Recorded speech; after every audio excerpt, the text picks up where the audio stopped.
आम राज्यर अगणित भेली भाई भौणी मानू मोर नमस्कार। बंधुगण, जीवन जीविका एवं आत्मसम्मान सुरक्षा पाई आसंतु आमे संकल्प नेबा। आसंता काली 21 तारिख सकाळ 10टारे सीएससी राज्य मुख्य कार्यालय भुवनेश्वर ठारे राज्य स्तरीय भीएलई सुरक्षा समावेश रे समस्ते जोगदे निज पक्ष रखिबा, निज हक अधिकार यही अहिंसात्मक आंदोलन को सफल करवा।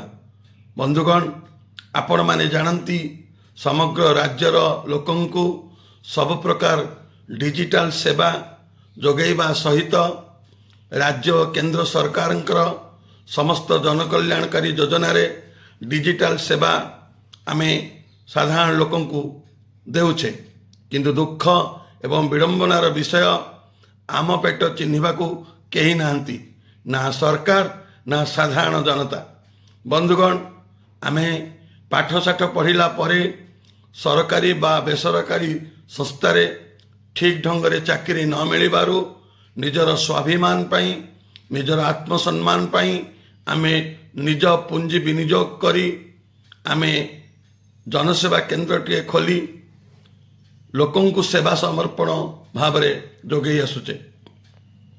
आमको यही सेवा करबा पाई सीएससी हो, मो सेवा केंद्र हो, बैंक पीसी हो, एमाने केवल आईडी प्रदान करुछंती एवं से आईडी आमे परीक्षा देला परे आमे परीक्षा रे उत्तीर्ण हला परे हमको मिलुची।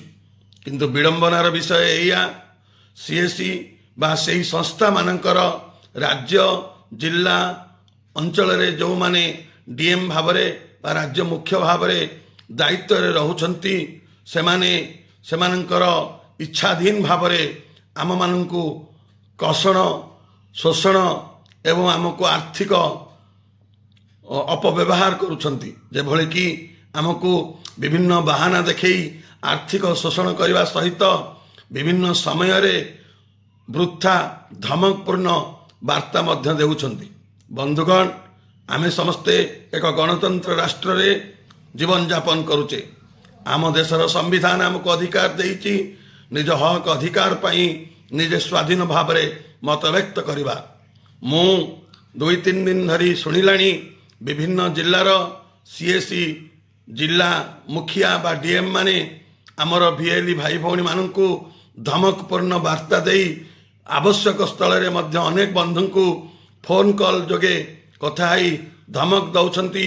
आपण माने जदि निज अधिकार पाई कथा कहिबे, निज अधिकार पाई आवाज उठेबे, तबे आपणकर सीएससी आईडी बा आपन को दिया जाइथिबा आईडी को हमें रिजेक्ट करिवु, ब्लॉक करिवु बा आपण माने निज आईडी को एटी सरेंडर करंतु। बंधुगण, एभली अविचार एभली अन्यायर दृढ़ प्रतिवाद आमे करिवार अछि। सेथिलागी समग्र ओडिशार आपण मानू एकाठी करी भीएल यूनियन ओडिशा आज 21 तारिख डाकरा देइछि। बंधुगण, एते अन्याय एते अविचार आम प्रति जो भली भाव में अमानुषिक कार्यक्रम से माने करुछंती यार दृढ़ प्रतिवाद करबा पई भीएल यूनियन पक्षरु आसंता काली 21 तारिख दिन एक ऐतिहासिक कार्य यथा आमे माने आम हक पाई अहिंसापूर्ण भाव में किभली संगठित होई संघर्ष करबा। सेथिपाई बंधुगण, आसंता काली ए राज्य स्तरीय भीएलई सुरक्षा समावेश रे आमे बहु संख्या रे जोग देई आम हक अधिकार पाई अहिंसात्मक उपाय रे शांतिपूर्ण उपाय रे आमे आमर कथा रखिबा, आमे आमर हक अधिकार पाई एकाठी हेबा, संगठित हेबा।